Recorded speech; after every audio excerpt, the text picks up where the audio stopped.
When can you apply for your provisional licence? I do drive a car, mate. I drive a Polo, 1.2. It's blue. Yeah, and you've got a rhyme take as well. that. Yeah, exactly. I drive a Ford Fiesta. It's Spanish for party. Schorstein. Getting your first job, that's a very significant rite of passage in life, isn't it? And I remember my first job, it was actually in a mental home. It was wicker work, mostly. You got special boots, as much tea as you could drink. Actually, one of my first jobs was in a psychiatric hospital. I used to work in the kitchens. I was a kitchen porter. And one of my first jobs, this is true, was, you know, those industrial bins, those big, sort of proper big bins, they're big, like big drums. I used to fill up with food, and towards the end of the week, the patients would try and eat the food that was sticking out the top of the bin. And, of course, pigeons had been crapping in it the whole time. So it wasn't a particularly healthy option for them.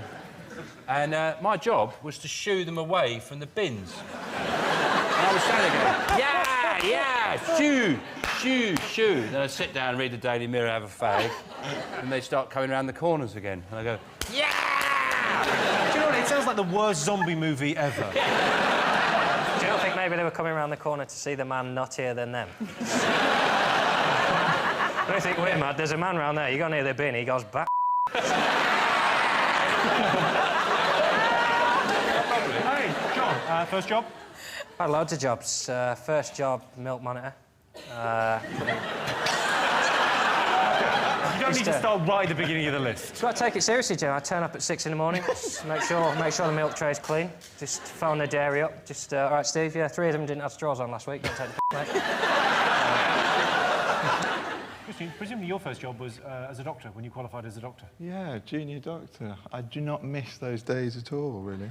You see, when you're a junior doctor and someone dies in hospital in the night, you have to go and certify them dead. Well, I could do that. And I know it sounds silly, but I'd never been taught how to do this. And it's quite scary, I'll tell you that now. And you kind of go in and you go, you're all right. And obviously they're not all right at all. And then I was doing it once, and you sort of given a big push like this, and it was a poor old man, and you went, ugh. You want to come back in half an hour? Open, and I just pegged it out of there. Apparently he was actually dead. Do you think just before you die, if you thought, I'm going to say, I'm going to dead? play my final gag. Take a deep breath. Hold it in. I'm dead. Let's have a look and see whether the first job is one of the most important moments in life. Yes, indeed, getting your first job. Britain is home to one of the most hard-working, industrious and reliable workforces in Europe, the Polish. So Jon, Tom, Christian, what are the most important moments in life?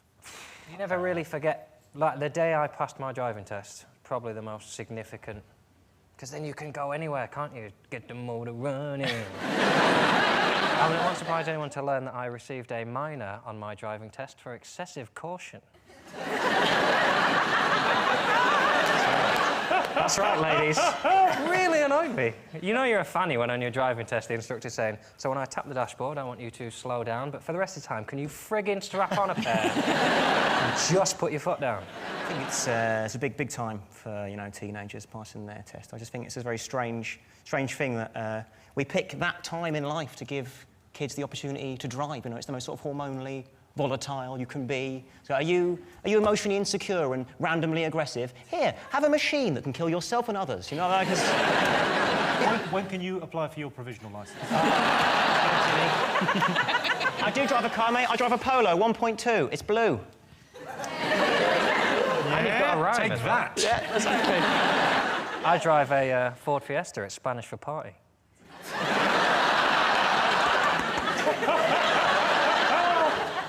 I feel completely left out. Do you drive? I've never passed my driving test. Oh. I took it once and failed it so appallingly badly, I said I'm never, ever going to drive again, and haven't. I respect you for that. I think if you fail your test 3 times, you should be banned for at least 10 years. People think they have a right to drive, and they're like, well, I'll get there in the end. Well, you're clearly shit at this. You have to be told to stop now. Like, I failed 6 times, but then I passed on the 7th. Well, you're probably still Do you drive, Sarah? Yeah, I passed second time. Apparently all the safest drivers are those who passed the second time. But I drove into oncoming traffic in my first one. But I didn't on the second one. But they don't teach you everything that you really need to learn to drive in the lessons, do they? They don't teach you, like, how to balance all your snacks on the passenger seat. Open the crisps when you're at the services, because it's difficult to open them when you're driving along. Yeah, but I can't open a bottle between my thighs. She can. Really impressive if it's one of those Gross bottles. Take my hat off you for that. I think there should be different levels of test as well. I think there should be a test that you can drive without the radio on, and then there should be another test where you could drive looking at a text, making a phone call, chatting to your friends, and then there should be a high-level test where you're so good you can have a few drinks. Okay, learning to drive. Let's have a look and see whether it's one of the most important moments in life. Yes, learning to drive. The Institute of Driving Instructors recommend taking 44 lessons before you attempt your test, in much the same way that McVitie's recommend you eat a lot of biscuits. OK, fingers on buzzers, one more thing to get. Well, for a lot of people, it's getting married, isn't it? It's Yeah, making that choice. totally, Making that choice to get absolutely, married, stay with somebody forever. I'm not married. We can't... I've been with my partner, stroke, lodger, for... She does not like it when you call her the lodger. Many years. I'm not going to get married because I can't guarantee I'll be in a good mood on that day. Fair enough. Well, I thought it was interesting, Tim Burton and Helena Bonham Carter, they're married, Yeah. but they have separate houses. I imagine that was Tim Burton's idea, after he saw the plug hole when she'd had a bath. When it looked like a gibbons exploding.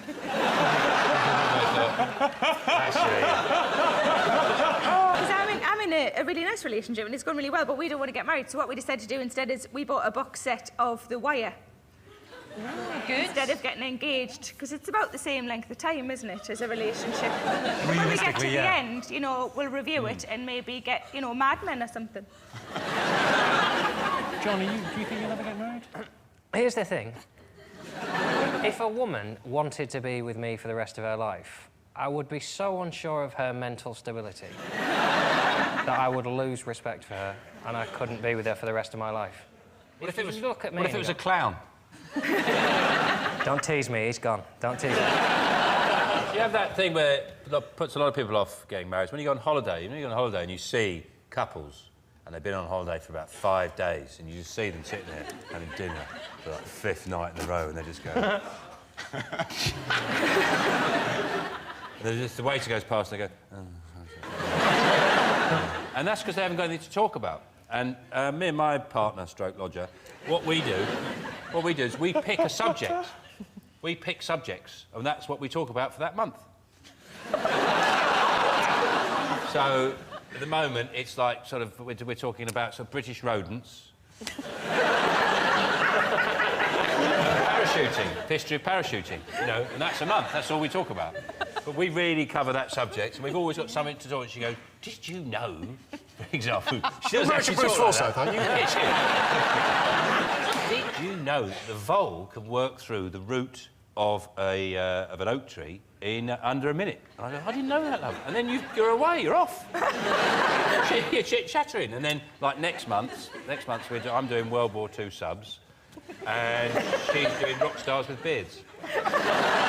That's why I think we've got such a strong relationship. Pick a subject, and that's... I mean, you could do a month, you could do a week, do a year if you want. Do you talk like about anything else, though? So if she goes like, oh, did you pay the council tax? You go... Off topic, vetoed. La, la. I let that blend in, you know, if I'm not on a rant.